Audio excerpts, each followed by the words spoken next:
जब जंग यमामा के मैदान में 700 हाफिज कुरान का खून बहा तो एक सहाबी के जहन में एक ऐसा खौफनाक सवाल आया जिसका जवाब अगर न मिलता तो शायद आज हमारे पास कुरान महफूज न होता। ये उस वक्त की बात है जब नबी सल्लल्लाहु अलैहि वसल्लम की वफात के सिर्फ एक साल बाद जंग यमामा में तकरीबन 1200 सहाबा किराम शहीद हुए, जिनमें से 700 के करीब हाफिज कुरान थे।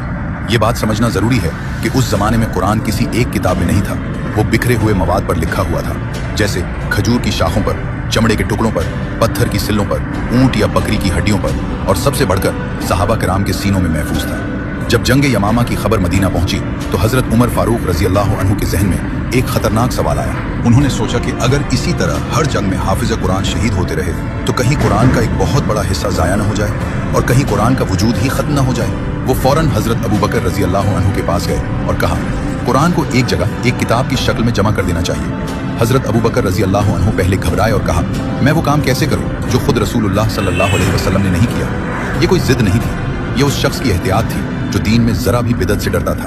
लेकिन हजरत उमर रजी अल्लाह अन्हु ने समझाया, ये बिदत नहीं बल्कि दीन की हिफाजत है, क्योंकि कुरान पहले से लिखा हुआ मौजूद है, बस उसे एक जगह इकट्ठा करना है।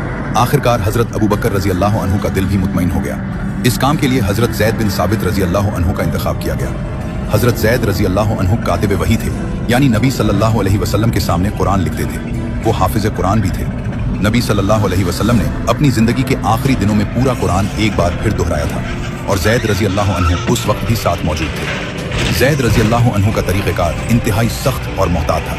उन्होंने हर आयत के लिए 2 शर्तें लाजमी करार दी। पहली शर्त यह थी कि वो आयत नबी सल्लल्लाहु अलैहि वसल्लम के ज़माने में लिखी हुई मौजूद हो, यानी कोई शख्स घर जाकर खुद से लिखकर न ले आए, बल्कि वो कागज, हड्डी या चमड़ा सामने रखो जिस पर उस वक्त लिखा गया था जब नबी सल्लल्लाहु अलैहि वसल्लम जिंदा थे। दूसरी शर्त यह थी कि कम से कम 2 सहाबा गवाही दें कि हमने ये आयत खुद अपने कानों से नबी सल्लल्लाहु अलैहि वसल्लम की ज़बान मुबारक से सुनी है। इन दोनों का एक साथ होना जरूरी था, तब जाकर वो आयत कुरान में शामिल की जाती थी। इस पूरे अमल में एक बहुत दिलचस्प वाकया पेश आया। जब सूरत तौबा की आखिरी 2 आयात की बारी आई तो पूरी तलाश के बावजूद वो आयात सिर्फ एक सहाबी हजरत अबू खुजैमा अंसारी रजी अल्लाह अन्हु के पास लिखी हुई मिली।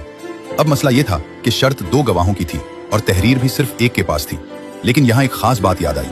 नबी करीम सल्लल्लाहु अलैहि वसल्लम ने खुद अपनी जिंदगी में हजरत अबू खुजैमा रजी अल्लाह अन्हु की गवाही को 2 आदमियों की गवाही के बराबर करार दिया था। ये एक खास एजाज था जो नबी सल्लल्लाहु अलैहि वसल्लम ने सिर्फ उन्हीं को दिया था।